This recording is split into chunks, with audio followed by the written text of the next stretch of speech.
Dear all, welcome back to our IVF webinar with Dr. Tsakos again. Thank you so much for joining once again. We had one webinar on Monday and now we are back with Dr. Elias Tsakos from EmbryoClinic, and I am very happy and excited to see what you have prepared for us tonight, as we have another topic also again on fertility assessment. However, this time you will discuss advanced fertility assessment, including surgical diagnosis. So this is definitely something interesting to find out. And I'm your host, as always. I'm very happy that you have joined us once again, and I do believe you will have lots of questions.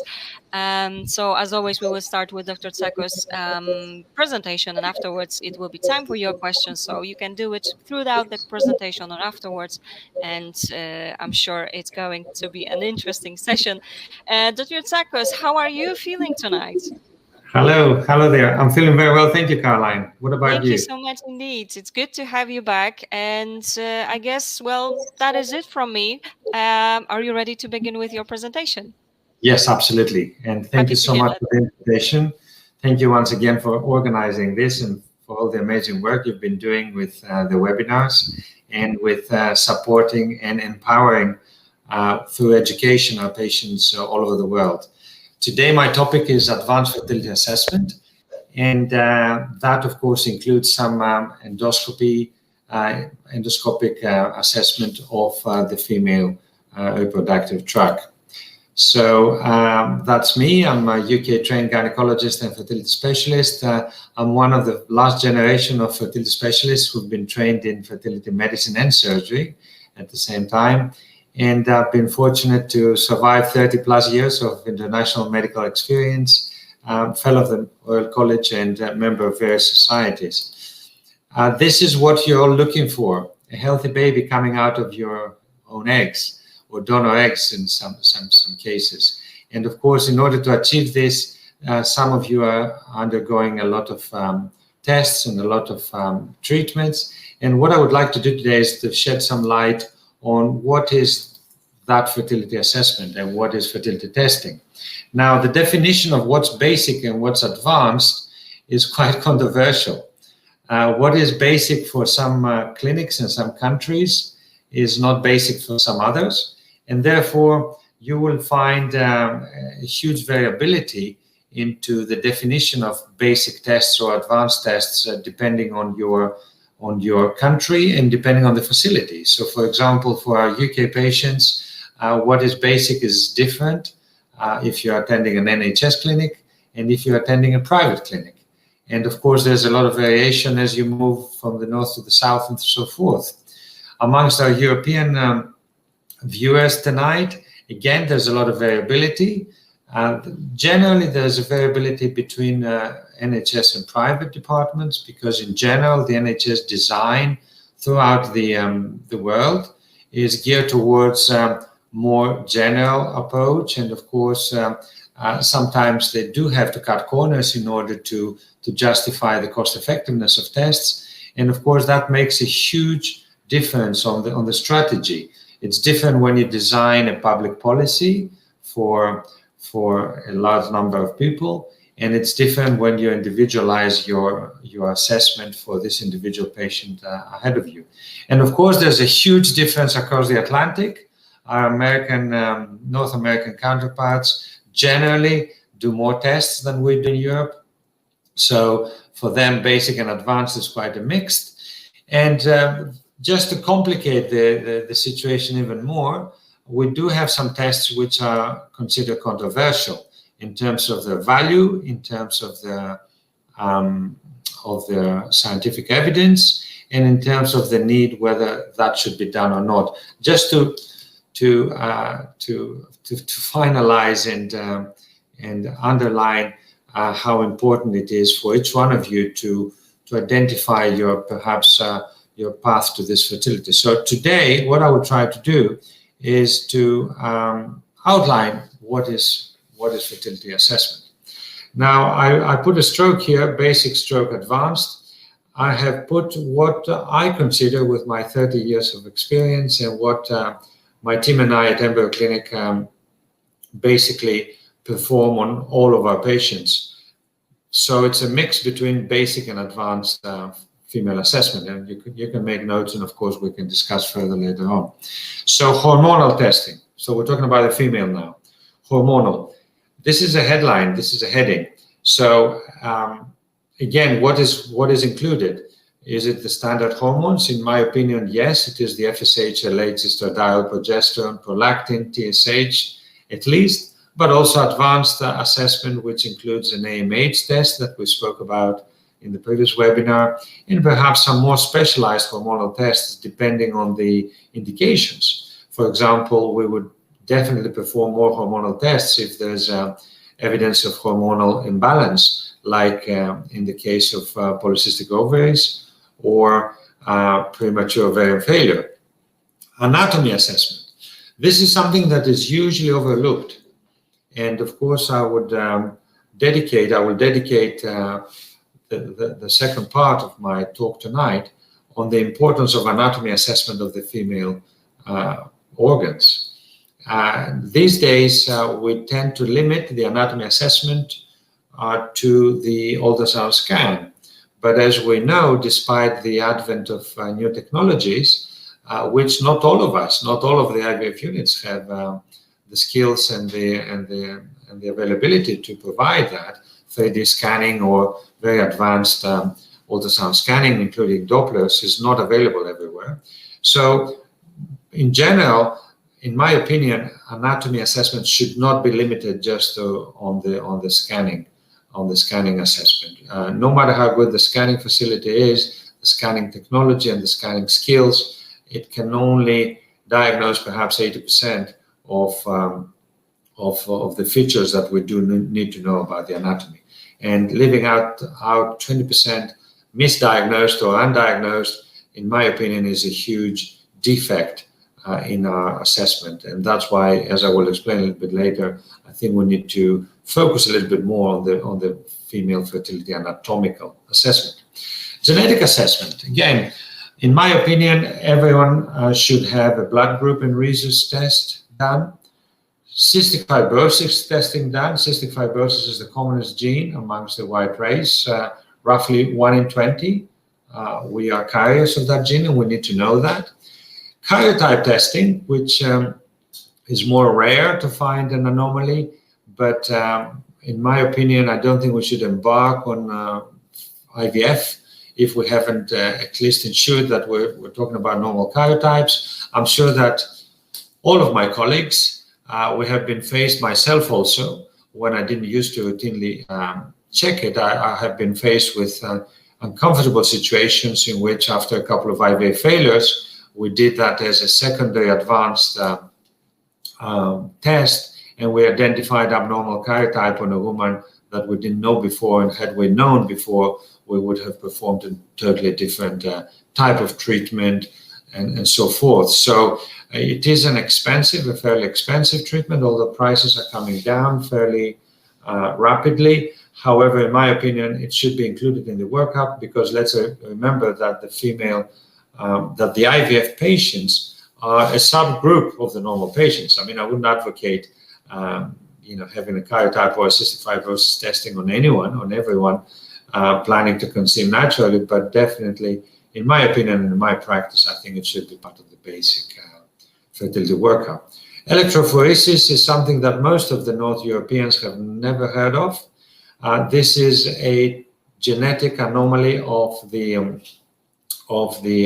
hemoglobin, and this is related with the gene. It's commonly known as thalassemia. It is generally thought to be commoner, and it is commoner in the south of Europe, in Italy, Spain, Portugal, Greece, and France, and Africa, and Asia maybe, and less common in the North Europe. However, it's not totally unheard of, and in my opinion, it's a very cheap, inexpensive test. And I think, in my opinion, everybody should have it done, because these days we're not exactly sure where our ancestors come from in terms of genetic origin. So this is my list of basic genetic testing. Microbiology and viral screening, very important. So serum screening for hepatitis, hepatitis B, hepatitis C, HIV, syphilis, and also vaginal and cervical screening. I would not go as far as endometrial screening for microbiology and viruses. However, this may be in our minds if we have to perform even more advanced tests. But as a basic assessment, I would definitely include microbiology and viral. And of course, let's not forget the general health tests. Let's not forget that a female planning IVF perhaps will not have a proper health screen for maybe a couple of years. If they're lucky, if they get pregnant and they breastfeed for a year, perhaps they won't have the chance to have their breasts assessed. We need to make sure that the cervical smear is up to date. I was just actually on the phone providing results from someone who's picked up to have CIN3 just prior to embarking on IVF. So let's ask clinical specialists and also our patients, let's take this opportunity to provide a full health assessment. Let's remember that a woman is made of from much more ingredients than the uterus, the ovaries, and the cervix. And let's make sure that the whole of the woman is healthy physically and, of course, psychologically.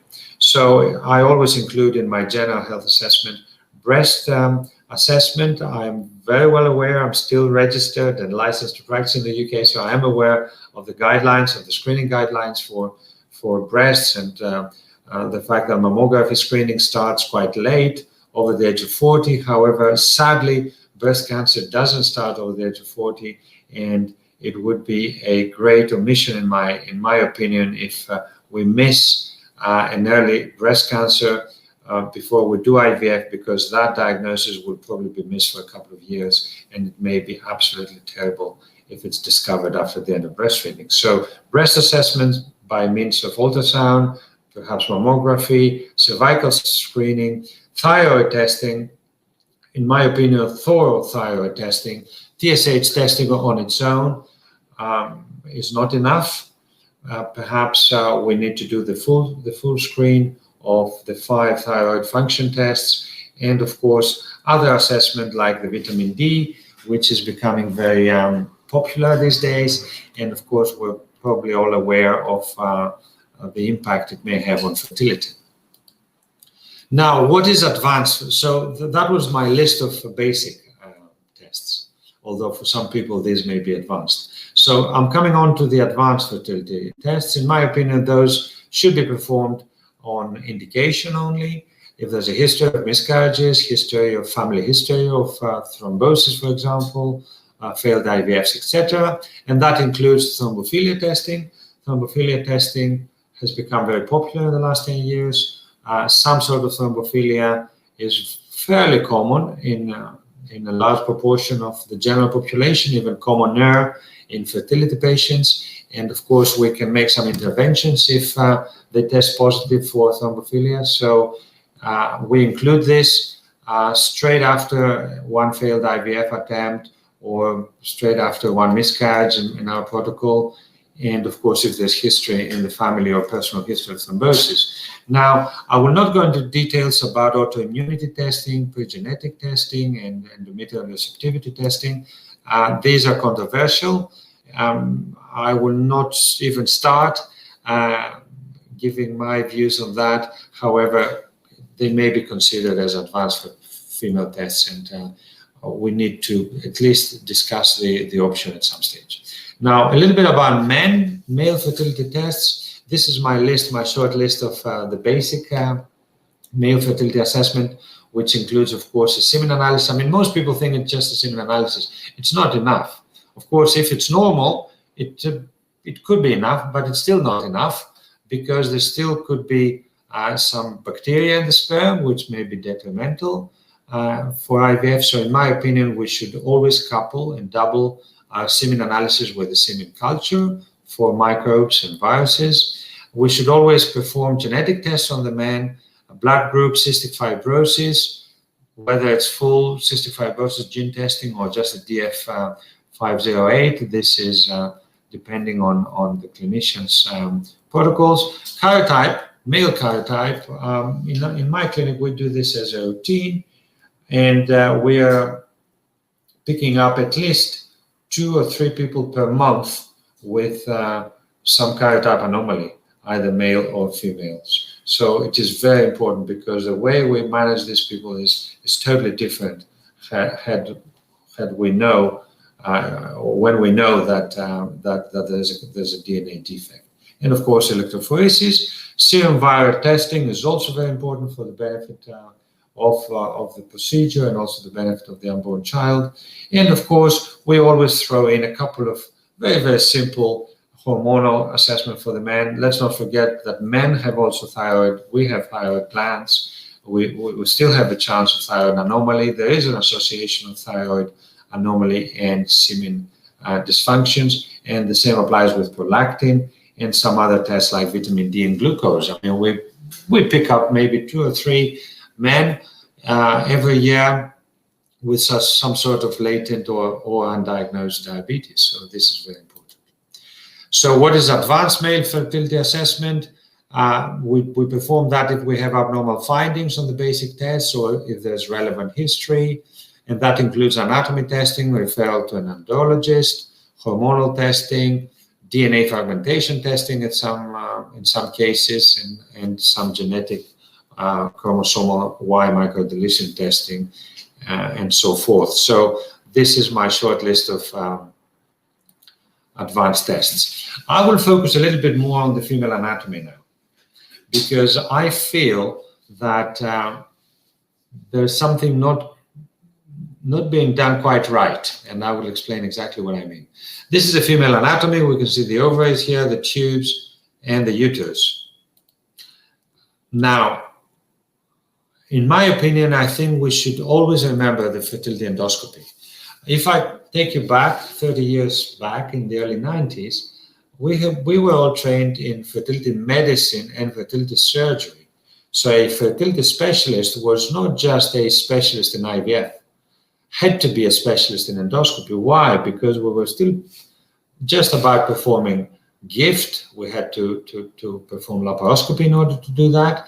And of course, because IVF was not as successful as it is now, we always gave the option of fertility endoscopy as means of not just diagnosis, but also treatment. Over the years, with the advancement of IVF and with the improvement of our IVF success rates, I mean, if I can quote some figures, the national UK average of IVF success in the early 90s was no higher than 15%, and now it's very near 30%. And the European average may be a little bit higher, and so forth. And the US may be a little bit higher. So now, because we do have a successful means of treatment through IVF, we have forgotten, inverted commas, the value of endoscopy and of surgery. Endoscopy perhaps is not plastic surgery. Endoscopy could be diagnostic, could be therapeutic. In my opinion, I think we should need to rediscover that. So this is the female anatomy. With a scan, all we do is we diagnose maybe 70 or 80% of the anatomy. If we also perform a tubal test, as you know, I know very well, the majority of IVF clinics, they don't require a tubal test prior to performing IVF, on the basis that if we are bypassing the tubes by doing IVF, we don't care what they are like. And they're probably right, apart from the case in which the tube has hydrosalpinx, and the hydrosalpinx is not always picked up by scans. And apart from the cases in which the uterine cavity has anomalies which have not been picked up by the scan. Let's not forget that the scan is not the panacea. It's not the gold standard for anatomy assessment of the female reproductive tract. The panacea, the gold standard, is a hysteroscopy and laparoscopy. So when is an endoscopy indicated? If it's unexplained infertility, if it's a tubal factor, endometriosis, fibroids, polyps, prior to IVF, after failed IVF, after miscarriages, and of course, after a mild male factor which would not justify, again, going straight for IVF. So the fertility endoscopy includes hysteroscopy and the laparoscopy, either the standard or the Da Vinci laparoscopy.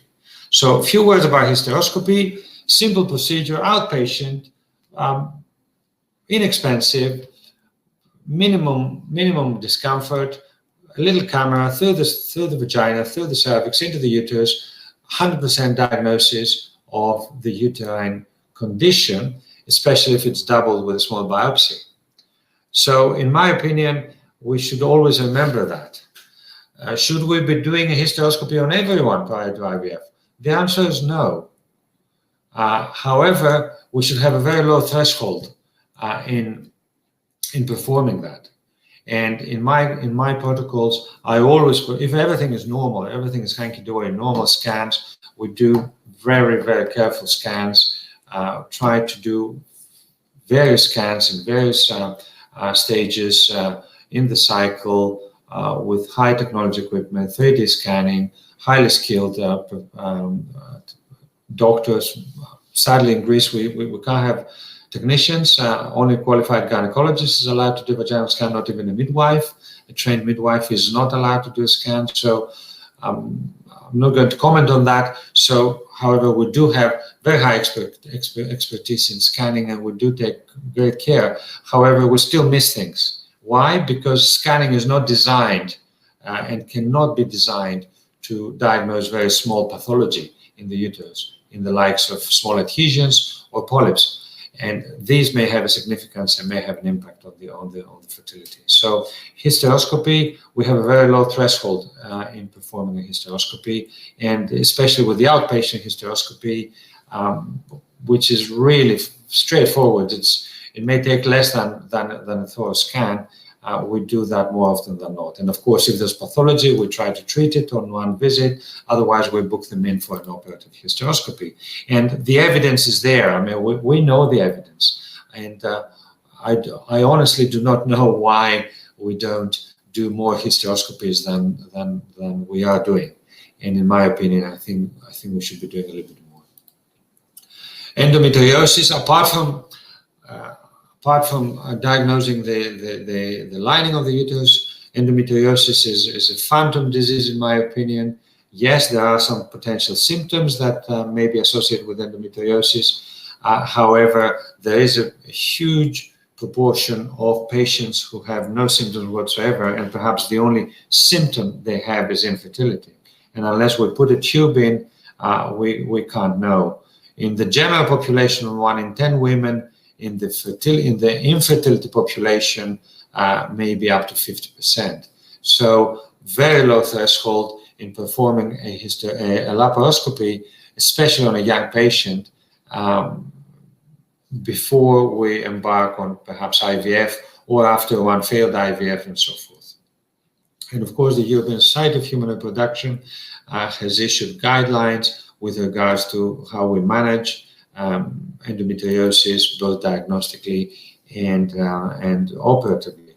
And again, so a little tube into the abdomen. It's a day case procedure, so we can do it in the morning, home in the evening, back to work in 1 or 2 days. And the gold standard in diagnosing conditions like endometriosis, adhesions, hydrosalpinx, fibroids that may be missed with the standard scanning. Important value again in younger women and women in which we aim to either avoid IVF altogether, or if we do, we would like it to be as successful as possible. And tubal adhesions is something we very commonly see and treat with laparoscopy. Hydrosalpinx, vastly underestimated, vastly undiagnosed. I have endless stories of ladies who've had lots of IVFs in very nice hospitals, very nice clinics, and they had missed the fact that they had hydrosalpinges. The hydrosalpinx is adversely affecting the success of IVF, adversely affecting the success of natural fertility, natural conception, is associated with risks of ectopic pregnancy and so forth, and miscarriages. And in my opinion, it should be diagnosed, it should be screened and tested. We have it as part of our basic assessment. In Greece, the government does not does not justify, does not cover on the NHS a cycle of IVF unless there's a formal tubal assessment, for that matter, just to give you an indication of how important it is. Myoma is very common, long discussion, which is the important, which is the less important, which ones do we operate and which ones we don't operate. In general, we don't want fibroids into the uterine cavity. We need to ensure that, that the uterine cavity is normal before we do an implantation. Even a small fibroid can be absolutely disastrous for a pregnancy, either natural or assisted.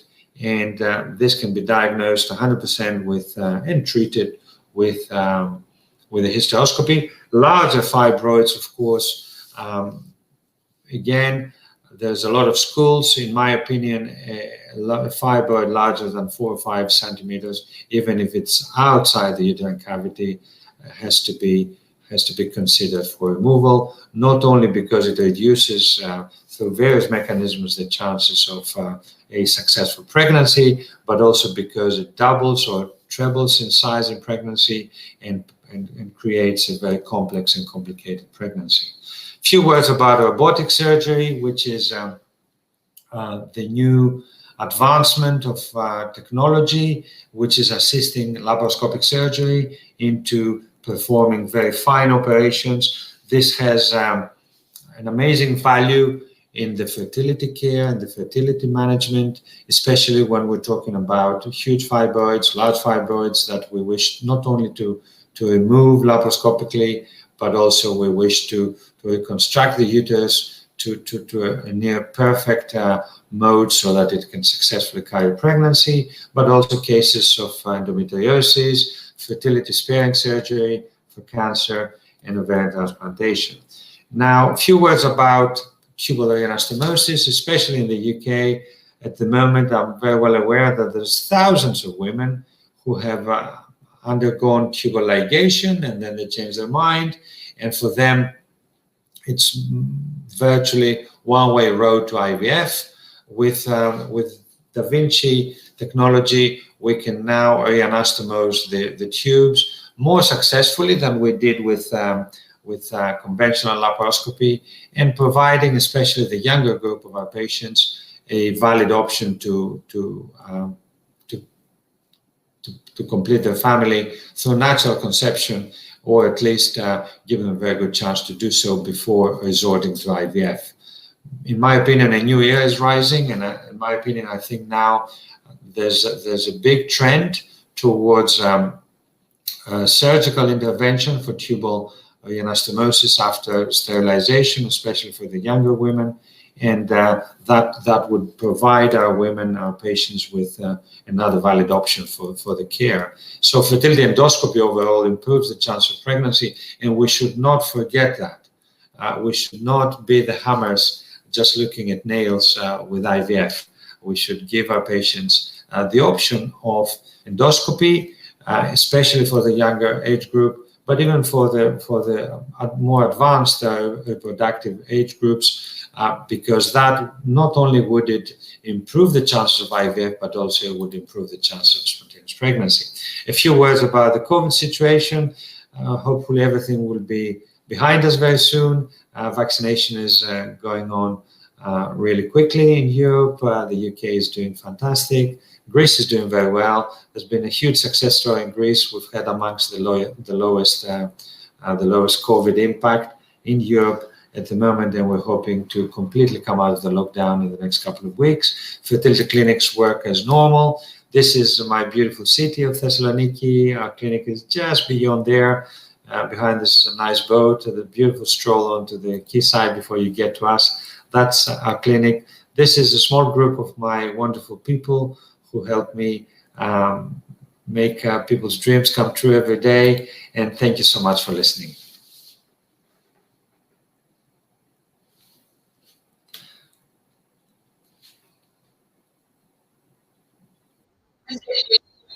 For your presentation. As always, you've been very thorough with explaining everything. And now it is definitely time for some questions. As you can see, we do have some of them ready. If you haven't asked yet, go ahead and type this in. Dr. Tsakos will be happy to answer them for you. Yes, and now everyone will start typing. That's good. Thank you so much. And let's have a look at the very first question. So we have, does full thyroid testing include reverse T3? It's difficult to find this as a part of testing. Well, what I would include in my thyroid function testing is TSH, T3, T4, anti-TPO, and anti-G antibodies. Now, if everything is normal, in my opinion, you don't need to do anything else. If the anti-thyroid antibodies, if they're high, now TSH levels, they need to be optimal, which is maximum 2.5, 2.9, but definitely less than 3. So although the range, the normal range of TSH is up to 4 for fertility patients or for patients wishing for pregnancy or for pregnant women, we would like this to be ideally 2.5. So if the TSH is higher than 3, for example, if it's 2.9 and everything else is normal, I would just repeat it in 6 months and that's it. Now, if it's more than 3, TSH more than 3, or if one of the antibodies is high or both of them, then I would perform a thyroid scan because that may reveal some other anomaly. So I would talk with my GP. Now, thyroid function has to be perfect for everyone, but even more so for the fertility patients and for pregnancy. So I would urge my patients, all the viewers, all the listeners tonight, to ensure that they've seen your GP, your doctor, your family doctor, and make sure that your thyroid is functioning normal and 100%. All right, thank you so much. And actually, Karen has added something, so let me go straight to her question, and we will go back to the previous ones. So I have anti-TPO around 59. TSH was tested 6 months ago, 2.49, and when it was tested on day 10 of STIMS, TSH was 3.6, maybe due to STIMS? Yeah, difficult to know, difficult to say. Now, I can't remember offhand the levels. I mean, every lab has different levels for anti-TPO. So if anti-TPO is within normal range for your lab, then that's fine. If it's higher, and that together with the TSH occasionally at 3.6 may mean that, yeah, it was too high. So you probably have a tendency to suffer from what we call Hashimoto's disease. So what I would suggest, Karen, is see your GP and organize a scan of the thyroid gland. And if the scan is normal, which hopefully it will be, if it's abnormal, of course, the GP will advise you. But if it's normal, I would just keep measuring the TSH. You have two options. One is to keep measuring TSH and ensure that it's under 3. And the other is to take a small supplementation of thyroid hormone, T4 hormone, not in order to bring the antibodies down, but in order to ensure that you will not have fluctuation of your TSH, if you see what I mean. So the standard fertility advice for women with even starting Hashimoto's disease is to supplement the thyroid gland with a very small dose, depending on your weight, anything between 25 and 50 micrograms of hormone in order to ensure that the TSH level are within normal, and keep checking them every 6 months. All right, excellent. Thank you so much. And there's a thank you from Karen for you as well. Okay, and let me just go straight to the next question. I had an HCG done. The gynecologist saw something in the uterus on scan. He said I need to do a hysteroscopy. What is this and what could possibly be in the uterus? Sure. I showed on my slide, the hysteroscopy is an outpatient procedure during which a specialist is inserting a fine tube with a camera and a light into the uterus to examine the cavity. So it's a similar procedure to when we have a gastroscopy, which is the examination of a stomach, or a colonoscopy, which is an examination of a bowel. So a hysteroscopy, hystero in Greek, is the uterus. So it's a uterine endoscopy, and I would highly recommend that you should have it done. All right. Again, thank you a lot for that. And let's have a look at the next question. What are the 5 functional thyroid tests that you mentioned? Sure. TSH, T3, T4, anti-TPO, and anti-TG. Okay. And there's a question from the same patient. Can TSH be too low?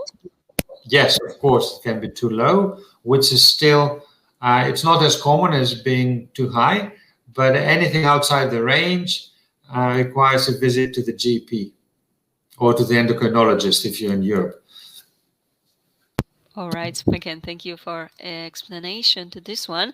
And so do you recommend going straight to hysteroscopy? I am thinking I will go with this first rather than aquascan.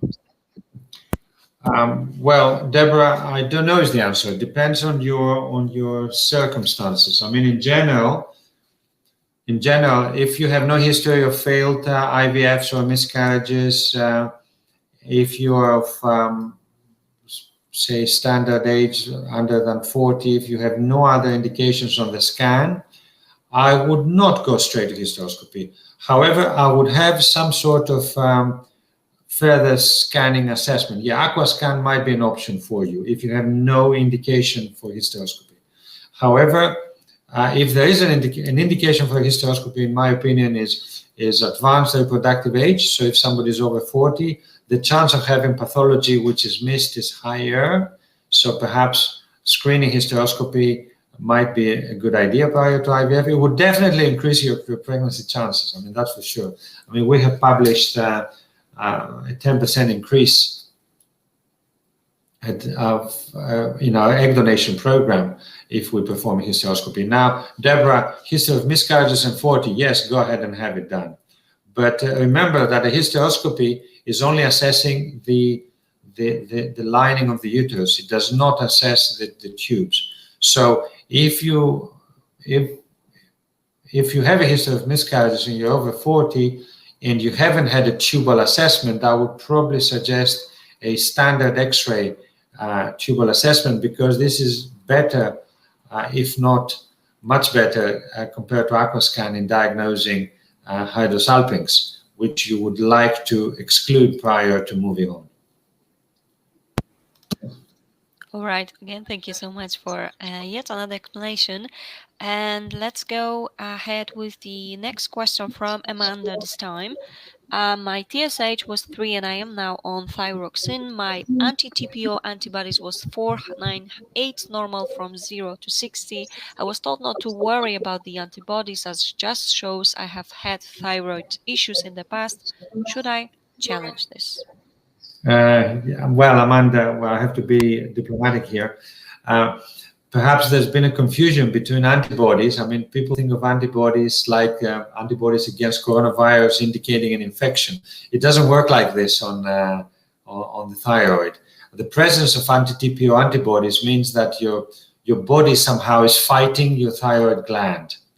That's why it's called thyroiditis. Thyroiditis as in an inflammation of the thyroid. However, it's not a virus-related inflammation, it's an autoimmune inflammation. I'm sorry about the confusion.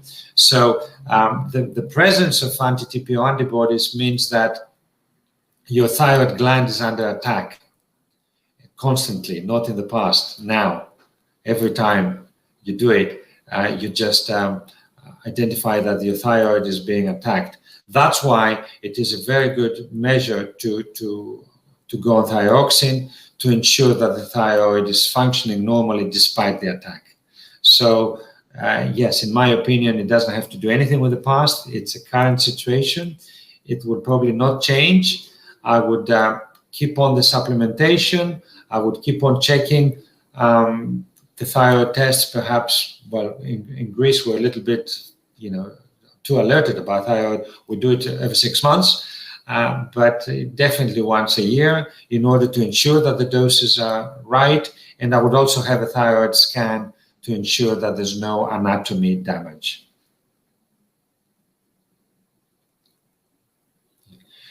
Yeah, 25, Amanda, 25 microgram, it's micrograms, not milligrams, but never mind. 25 mics is fine. I mean, it's probably a lowish dose, but it's fine if you're, say, 50 kilos or 60 kilos. And it's fine because the levels of TSH are normal. Generally, yes, we treat between 25 and 50, but this is something to be discussed with your doctor. Okay, again, thank you for yet another great advice here. Okay, and of course there's a thank you from Amanda for you. Okay, sorry, one more question You're from welcome. Amanda. So let's have a look. Would you recommend removing rectovaginal endometrial nodule which has been noted on an ultrasound I had? Right, okay. This is tricky. I would definitely suggest a laparoscopy in order to assess that. Now, removing a nodule in that area could be tricky, could be complex, could be challenging, even in the best surgeon's hands.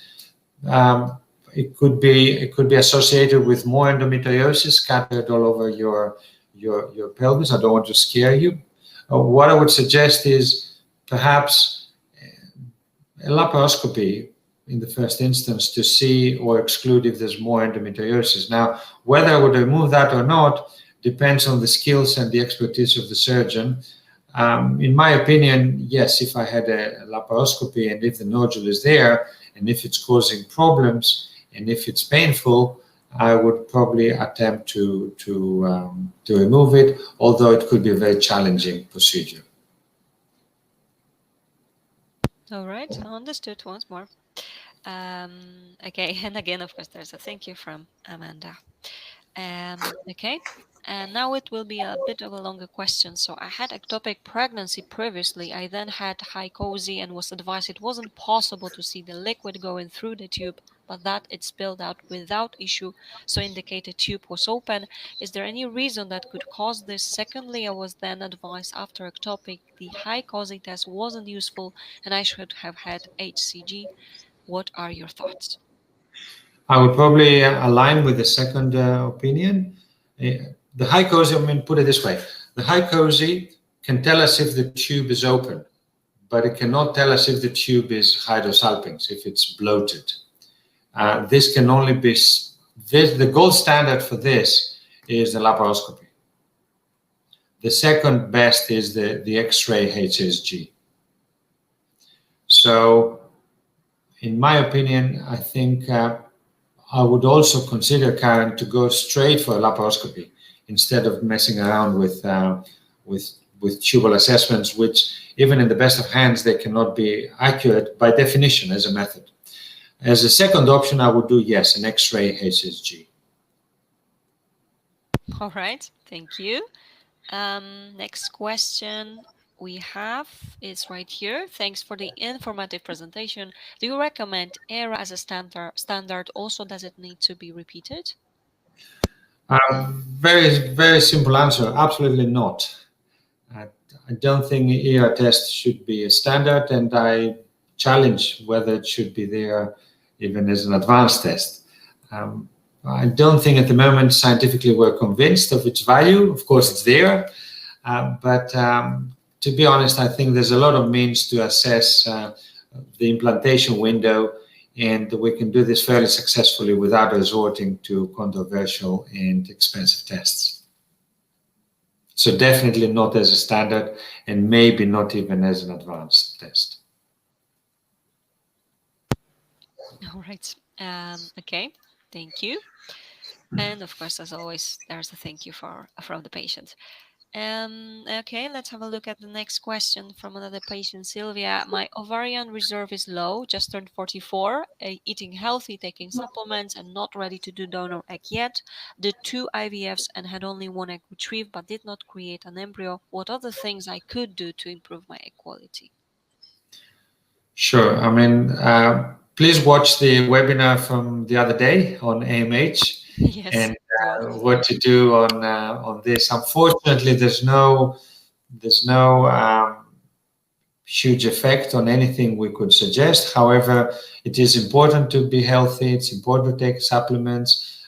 Consider DHEA perhaps, and what is low for 44 is variable. If there is difficulty in producing eggs, I would just have natural cycles and aim to collect as many successful cycles as possible. I would definitely grow the eggs to blastocyst stage, and I would even consider PGTA in order to at least know that these are euploid embryos. So in my opinion, again, take DHEA, natural cycles or mild, very mild stimulation cycles aiming to produce 1 or 2 eggs, blastocyst culture, PGTA screening, and of course, if you have euploid embryos, before you implant them, ensure that you have a normal cavity with the hysteroscopy prior to implantation. All right. Thank you so much. And just so you know, of course, let me just send you a link if you would like to get in touch, or you would like to check previous webinars with Dr. Tsakos. You can do it with this link. All of them are all on that website. Okay, and let's have a look. Okay, on the next question. So, if during the thyroid scan damage is detected, can this impact fertility or be corrected somehow? Sure, almost everything can be corrected, so please don't worry. What is worrying us the most is lack of knowledge, and that is our constant concern. And when we're designing the testing, fertility testing for every woman, every couple, this is something that's always bothering us. Are we cutting corners? Are we, for the sake of economy, the sake of cost effectiveness, are we doing good or bad for our patients? So don't worry about discovering something. And these are very standard things. I mean, thyroid gland is a very important gland for our health, our well-being, our metabolism, and of course the fertility. So don't worry, have your scan, and whatever is found, I'm sure can be treated successfully. All right, perfect. Thank you once more for those encouraging words as well.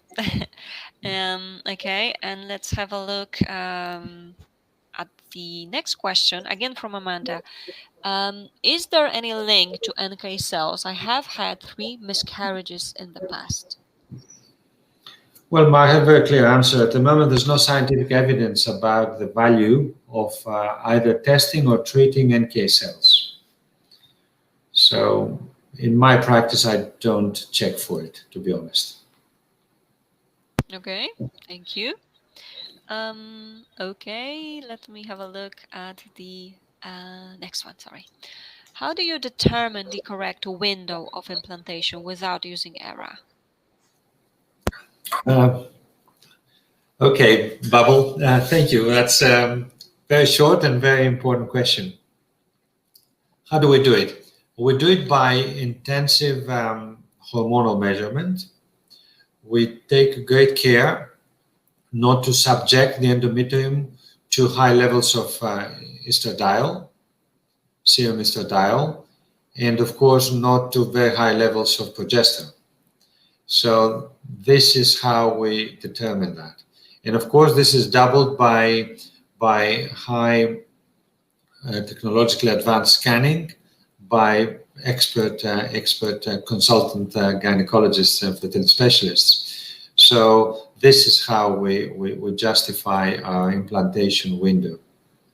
So hormonically and anatomically, we define this by measuring the levels of estradiol, progesterone, LH on every single time we do scanning before the embryo transfer, and ensuring that the lining is not just size-wise normal, but also the morphology is normal. Now, what we also keep in mind is that it's not just the anatomy and the physiology that are important. The embryo transfer technique is important as well. Who does it? How you do it? There are still people in Europe. I don't know about the US, but I do know people in Europe, in Western Europe, in the European Union, who perform embryo transfers without ultrasound guidance. So that could be a factor. I still know people in clinics in Europe where they don't do mock transfers before the embryo transfer, either because they don't believe it's important or because they want to save some time and energy, or because it's not feasible. For example, you have your clinic here, and then the patient is stimulated 500 kilometers down the road, and you only see them on the egg collection and embryo transfer, and you've never had the chance to do the mock transfer. So embryo transfer is also very important, and let's not forget that. And one of the mechanisms by which the hysteroscopy is increasing the success is by ensuring that the embryo transfer will be easy. Why? Because if there's stenosis in the cervix, we see it on the hysteroscopy and we treat it there and then. So at least we ensure, even if everything else is normal, we ensure that we have an easy embryo transfer. So it's not just the window, it's the embryo transfer which is important. Right. Again, thank you so much indeed for explaining that. We will go back to Amanda's previous question, okay? Because she's added, I meant whether the high thyroid antibodies indicate NK cells. I don't know is the answer. I really don't know, because as I said before, I do not believe in the value, in the ways we test, in the test methods, in the interpretation methods of NK cells. Theoretically, someone with an autoimmune disease, which is the thyroid disease you mentioned, may have other autoimmune diseases, and if NK cell issue is classed as an autoimmune condition, it may have an effect. But as I said, I'm not convinced about the existence, importance, value of NK cell diagnosis and management. All right. Again, thank you very much. Just a little comment here. Yep. For all these ladies and patients, before you start looking for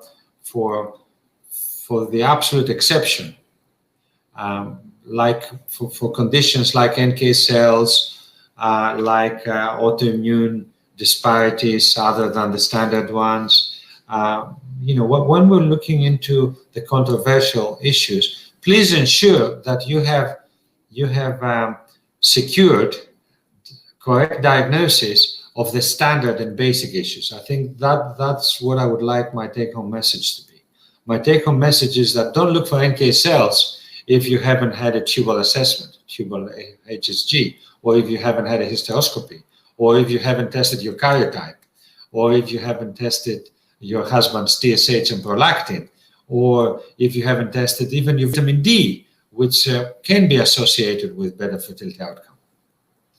So I have no issues about testing for the really, really rare or controversial areas of fertility testing, but as long as we have covered the universally accepted ones. That's perfect. Thank you so much indeed for adding that. And as you can see, helpful to know as well. Okay, we will be slowly finishing, but we can still take some questions. So let's have a look. Would there be anything different to all these tests that you would add for using a surrogate, or basically the same test checks as if carrying the pregnancy oneself? Angela Papadopoulos. Very good question. Thank you. I mean, the main difference when we use a surrogate is that the surrogate is a fertile woman. That's the main difference between using a surrogate and using an infertile patient. A surrogate, by definition, especially in Greece, where by definition they have to have one child of their own, and they have to be of reasonable age, between 25 and 45, they're fertile women. So the indications of performing amazing tests on fertile women are not there. However, we still perform a lot of tests, a lot of basic stroke advanced tests. And of course, we equally test the intended parents, especially if they're providing their genetic material. Again, thank you.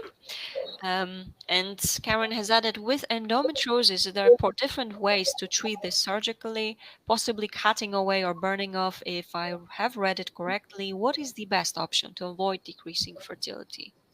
Sure. Endometriosis by itself as a condition, the condition of endometriosis decreases fertility.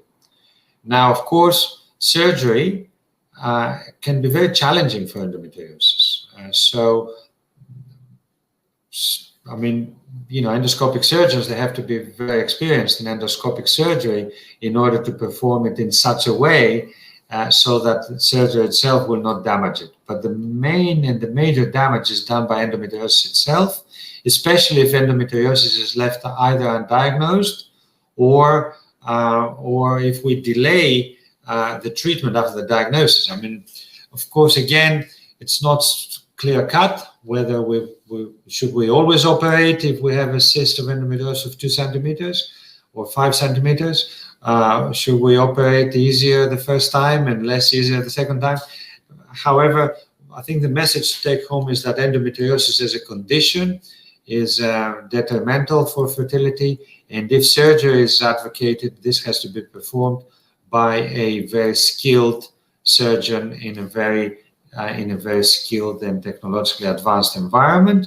And in my experience with endometriosis surgery, I think the robotic surgery, the robotic approach, Da Vinci, is providing us with amazing results, much better than the traditional laparoscopy, especially for the challenging cases. Okay, perfect. Thank you so much. Let me go straight to Karen. Okay, as she has added, I have not been diagnosed with endometriosis, but looking to explore this. Would it be okay on NHS, or better to seek someone else, as you mentioned, very skilled doctor? Right. If you have not been diagnosed with endometriosis and if you have no clear indication that you may have endometriosis, the chances that you will not have it. So the chances that you will only need a diagnostic laparoscopy. So a diagnostic laparoscopy does not need the best expertise in the world. So in my opinion, I would talk to the GP and see if you can, some health authorities, they're a little bit more relaxed about offering endometriosis, laparoscopic, diagnostic laparoscopy to women more than others. So I think the first door to knock on is your GP's door. If it's a friendly GP, just mention that you're worried that you have endometriosis because of infertility, because of a little bit of abdominal pain, dysmenorrhea, sometimes a little bit of abnormal bleeding. Most women have these symptoms anyway. And if you're lucky, they can list you and perform a diagnostic laparoscopy. If you have no other clear signs, the chance of having advanced endometriosis that would require advanced surgery is very low. So I think, as a first option, I would go to the GP. All right. Again, thank you so much. And I believe now we will go to our final question for today. Yes, Dr. Tsakos. But of course, don't worry. All the questions that will not be answered tonight, of course, we will forward to the team, and Dr. Tsakos will get back to you, I'm sure. Okay, so let's have a look at it right now. I had these diagnostic tests done 5 years ago. Nothing found. Diagnosed with unexplained infertility. Failed IVF treatment last year. Would you recommend redoing these tests, or would you have other suggestions? I am 38, so I don't have a lot of time. Sure. Hi, well, have a look at the presentation. I mean, it's going to be uploaded soon. So make sure you've had what I have on my list of basic stroke advanced tests. Now, some of them are valid for life. So the genetic tests are valid for life. If you've had them done, you don't have to repeat them. Some of them are valid for 6 months or a year, depending on the results. So that's my answer, whether you need to repeat them or not. Now, we're always puzzled by the diagnosis of unexplained infertility. I mean, the American colleagues of ours, they say that there's no one unexplained. They're just people who haven't been investigated enough. So I would just move on. I mean, have some more tests. On the other hand, one IVF attempt by itself is not a huge piece of history in order to to be desperate. I mean, I don't know what your circumstances are, how supportive your environment is, and so forth. But and of course, the details of your IVF would also guide us.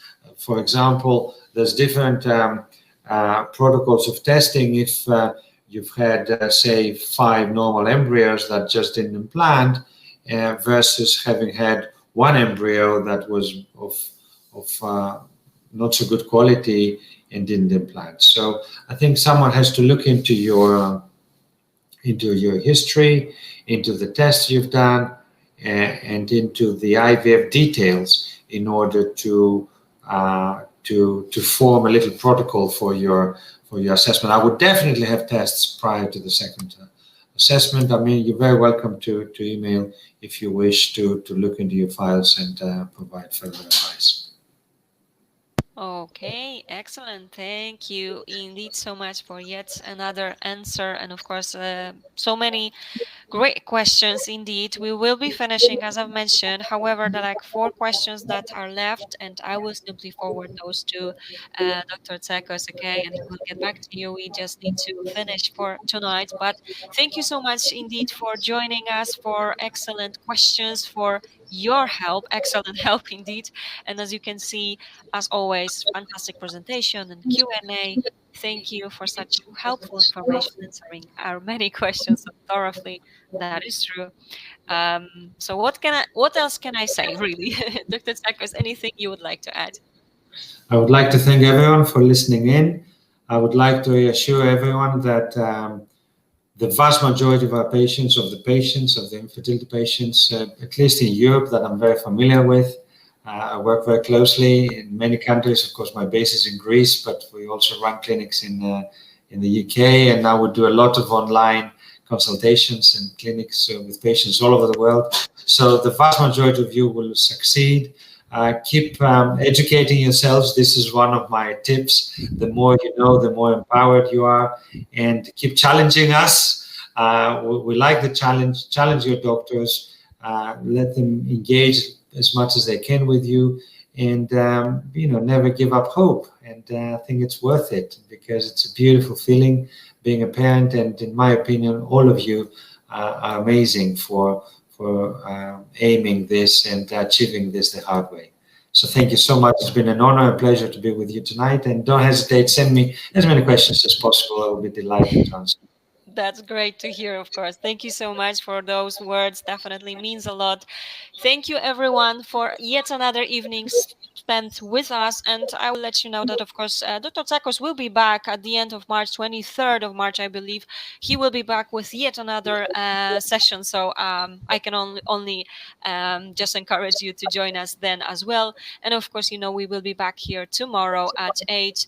Once more, thank you so much. Have a lovely and relaxing evening, Dr. Tsakos. You too as well, because it's actually a little bit later for you than it is in the UK. So also have a good night. Thank you. Take care. Thank you, Caroline. Thank you, everyone. Thank you. Thank you. Good night. Bye. Good night.